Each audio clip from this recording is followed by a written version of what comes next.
Today we are looking east toward P Street Southwest, and just ahead its intersection with 4th Street Southwest. Here we see the buildings on the north side of Fort McNair, including the War College. And then, straight ahead beyond the waterway, is Haynes Point, created to its present extent by dredging the Potomac in the late 1880s.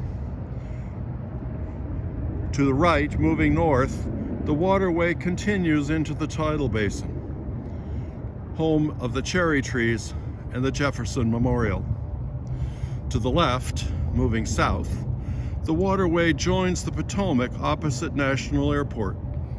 Immediately in front of us is the Southwest Waterfront Park through which we are walking. Today's Eucharistic liturgy brings together two men who represent opposite qualities in human life. And you and I must choose which we wish to emulate and whose present-day followers we wish to follow. The first, our saint of the day, is Saint Blaise, a 4th century physician, a worker of healing miracles, and a bishop from present-day Turkey. Today, parishes may offer a blessing prayer for the healing of throats after Mass, often accompanied by a pair of crossed candles, lit or unlit depending on your parish, placed at the throat. This blessing arose in the 5th century in honor of Saint Blaise. By contrast, the lead character of today's Gospel is Herod, king of the Jews, who beheaded John the Baptist out of fear of John's condemnation. Fear is one of the great killers of the human spirit. And in the death of the spirit, people can kill without compunction. No wonder that today's psalm, one of the great psalms of our tradition, reminds us that the Lord is our light and our salvation, and therefore, of whom should we be afraid? Moving from fear to not being afraid is hardly automatic. We must start from that small voice inside us that reminds us of God's promise in this psalm. Though an army encamp against me, my heart will not fear. Other lines from the psalm, not in today's reading, reminds us of God's promise. Though the wicked, even mine enemies and my foes, came upon me to eat up my flesh, they stumbled and fell. Our first reading quotes Psalm 118. The Lord is my helper, I will not be afraid. What can anyone do to me? Our challenge, of course, is that individual people, groups of people in corporations, institutions, and businesses, not to mention armies and all sorts of enemies, can do us great harm.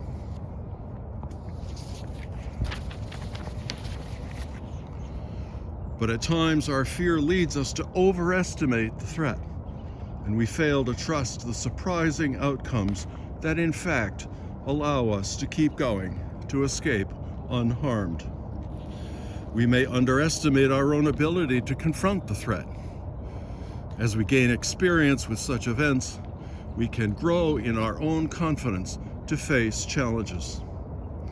And as we grow in a sense that though our prospects seem bleak, nonetheless, something we might become willing to call God's action helps us through. So we do have reason to reassert our faith in ourselves and in God, as the psalm suggests. Conversely, as in the case of John the Baptist, things do not work out. We can be vanquished, the job lost, the argument dismissed, the opportunity passed by, and death becomes real. Social, professional death, the death of hope, even physical death. At this point, the reality and the hopefulness of Jesus' death and resurrection become real in our lives.